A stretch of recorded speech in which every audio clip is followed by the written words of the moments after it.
Hello guys, स्वागत है आप सबका। तो आज हम बात करेंगे अदानी ग्रुप की हेडलाइन को आप देख सकते हैं। दोपहर में हमने जो वीडियो बनाया था तभी हमने बात की थी कि और भी इसके ऊपर कुछ डिटेल्स आएगी तो उसके ऊपर भी हम चर्चा करेंगे। तो फुल विस्तार के साथ इस वीडियो को आप ज़रूर देखें। और भी कुछ डिटेल्स है इसके अंदर। और अगर आप नए हैं इस चैनल के ऊपर तो ऐसी जानकारी के लिए दोस्तों हमारे चैनल को सब्सक्राइब जरूर कर लें। ज़्यादातर हम हिंदी भाषा का प्रयोग करते हैं ताकि सबको आसान भाषा में समझ में आए। साथ ही अदानी ग्रुप के कई शेयरों के ऊपर हम डेली टेक्निकल चार्ट के ऊपर एनालिसिस भी करते हैं, तो आप हमारे चैनल को विजिट ज़रूर करें। आज भी कुछ शेयर के ऊपर एनालिसिस की है, वीडियोस बनाई है, तो वो भी आप चाहे तो देख सकते हैं। साथ साथ हम डेली एक शॉर्ट वीडियोस भी अपलोड करते हैं, उसके अंदर भी ऐसे स्टॉक शेयर करते हैं जिसके अंदर आने वाले समय में तेज़ी की पॉसिबिलिटी हो सकती है। तो हमारे चैनल को एक बार विजिट ज़रूर करें और अगर आपको अच्छा लगे तो सब्सक्राइब भी ज़रूर करें और शेयर भी ज़रूर करें आपके दोस्तों के साथ। चलिए वीडियो को शुरू करते हैं।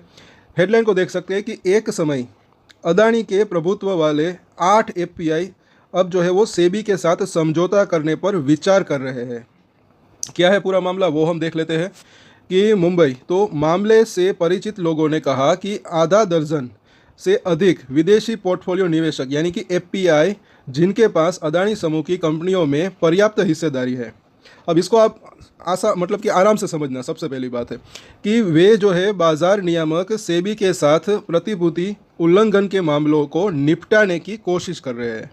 लोगों ने कहा कि वे जुर्माने के रूप में एक निश्चित राशि देने पर सहमत हुए हैं। दोस्तों आप हमारी कम्युनिटी पोस्ट को ज़रूर देखें।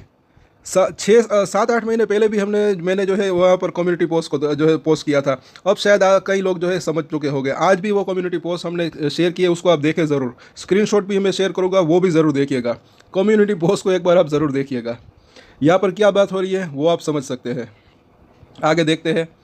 8 एफपीआई यानी कि कौन कौन से हैं वो अब्दुल्ला इन्वेस्टमेंट फंड्स, क्रेस्टा फंड्स, इमर्जिस funds, Asia investment corporation Mauritius, APMS investment fund, Elara India opportunity fund, Vespera fund और एलटीएस इन्वेस्टमेंट फंड के कानूनी प्रतिनिधियों ने सेबी के पास कुल 16 निपटान आवेदन दायर किए हैं। नियामक ने एफपीआई पर अपने अंतिम लाभकारी मालिकों के बारे में जानकारी बनाए रखने और खुलासा करने में विफल रहने के साथ साथ कुछ अवधि के दौरान अदानी समूह की सूचीबद्ध संस्थाओं में निवेश सीमा का उल्लंघन करने के आरोप लगाया था। कारण बताओ नोटिस के 2 सेट। ये जनवरी 2023 की हिडनबर्ग रिसर्च रिपोर्ट में उल्लेखित मुद्दों में से एक था जिसके कारण अदानी समूह की कंपनियों के शेयरों में गिरावट आई। लोगों ने कहा कि अन्य एफपीआई जिनके पास अदानी समूह की कंपनियों के शेयर भी है और उन पर सेबी द्वारा उल्लंघन का आरोप लगाया गया था, निपटान आवेदन जमा करने की योजना वो जो है वो बना रहे हैं।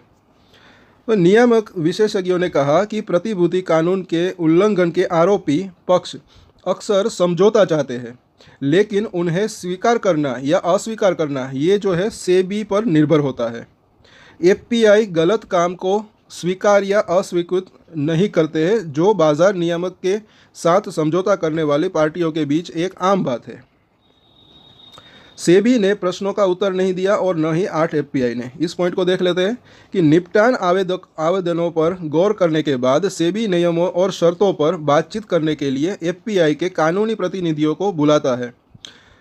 यदि सभी पक्ष सहमत है तो समझौते की शर्तों को उच्च न्यायालय के सेवानिवृत्त मुख्य न्यायाधीश की अध्यक्षता वाली एक स्वतंत्र सलाहकार समिति के समक्ष रखा जाएगा। समिति की सिफारिशों के आधार पर, जिसमें शर्तों में संशोधन या निपटान की अस्वीकृति शामिल हो सकती है, सेबी निपटान आदेश पारित करेगा या कानूनी कार्यवाही के साथ आगे बढ़ेगा। तो ये इसका पॉइंट है। इसको आप अच्छे से वीडियो को देखिए और समझें। अगर आपको नहीं समझ में आए तो रिवाइंड करके भी वापस से देख सकते हैं।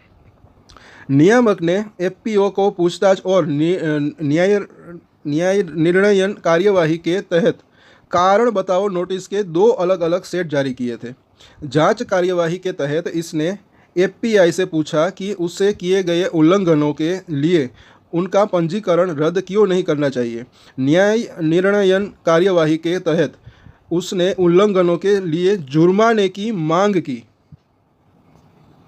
और इसी मतलब आगे देखते हैं। एक प्रतिभूति वकील ने कहा कि निर्णय की कार्यवाही का निपटारा किया जा सकता है क्योंकि इसमें मौद्रिक दंड या निपटान राशि शामिल होती है और लेकिन जांच कार्यवाही में गैर मौद्रिक नियमों और शर्तों पर शामिल पक्षों को पक्षों को सहमत होना होगा। यदि वे कथित उल्लंघनों से सहमत हैं तो उन्हें अन्य प्रतिबंधों के अलावा एक निश्चित अवधि के लिए पूंजी बाजार से दूर रहना होगा। एफपीआई के पास कारण बताओ नोटिस प्राप्त होने की तारीख से निपटान के लिए 60 दिन का समय है। मामला 2020 का है, जब सेबी ने अपनी आंतरिक निगरानी प्रणाली द्वारा बुनियादी ढांचे समूह की सूचीबद्ध संस्थाओं में कुछ विदेशी होल्डिंग्स की एकाग्रता पर अलर्ट जारी करने के बाद अदानी समूह की कंपनियों के शेयरधारिता पैटर्न की यानी कि शेयर होल्डिंग पैटर्न की जांच शुरू की थी। सवाल यह था कि क्या विदेशी निवेशक प्रवर्तकों का या वास्तविक सार्वजनिक शेयरधारकों के मुखौटे थे, ये सवाल था मतलब। और आगे देखते हैं, सेबी की जांच में 13 एफपीआई को चिन्हित किया गया। ऊपर लिखित 8 के अलावा अन्य 5 emerging India focus fund, EM resurgent fund, Polus global fund, new Leaina investment और ओपल इन्वेस्टमेंट है। जो वो 8 हमने बात की वो भी नाम जो है हमने देखे, और ये नाम भी देखे जो 5 है।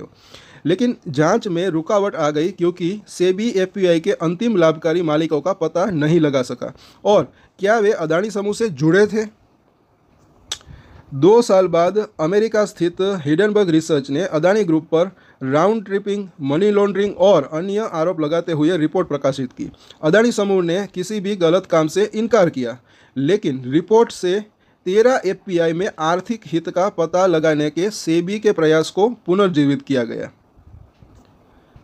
अगस्त 2023 में सुप्रीम कोर्ट में अपनी प्रस्तुति में जहां हिडनबर्ग आरोपों की जांच की मांग करते हुए कई जनहित याचिकाएं यानी कि पीआईएल दायर की गई थी, उसमें सेबी ने कहा कि उसने 7 अदानी समूह के शेयरों, और कौन कौन से शेयर है तो कि अदानी एंटरप्राइज में एफपीआई के 3 समूहों द्वारा व्यापार का विश्लेषण किया था। उसके अंदर Adani posts, Adani green energy, Adani transmission, उसका नाम अब जो है अदानी एनर्जी सॉल्यूशन हुआ है, और Adani power, Adani total gas और अदानी विलमार 1 मार्च 2020 से 31 दिसंबर 2022 के बीच।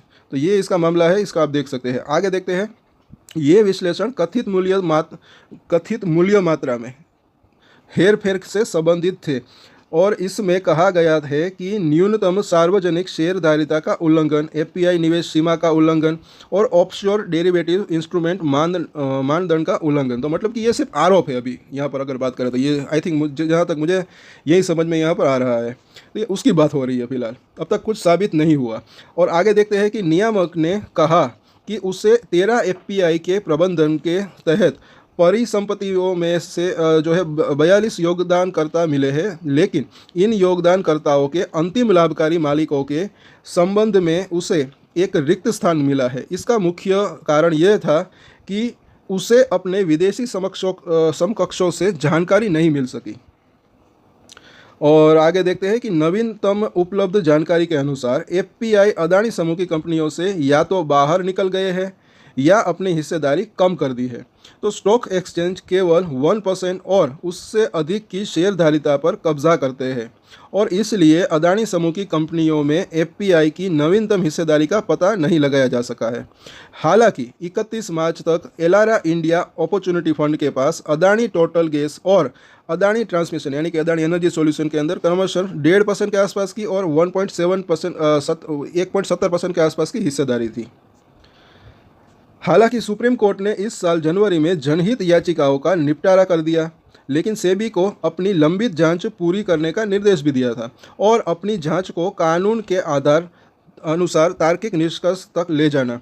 तो यदि सेबी और एफपीआई के बीच मामला सुलझ जाता है तो इससे इस मुद्दे की 4 साल की जांच पर पर्दा उठ सकता है। तो ये इसकी जो है आज की पूरी रिपोर्ट है, जिसको हमने आसान भाषा में समझाने की कोशिश की।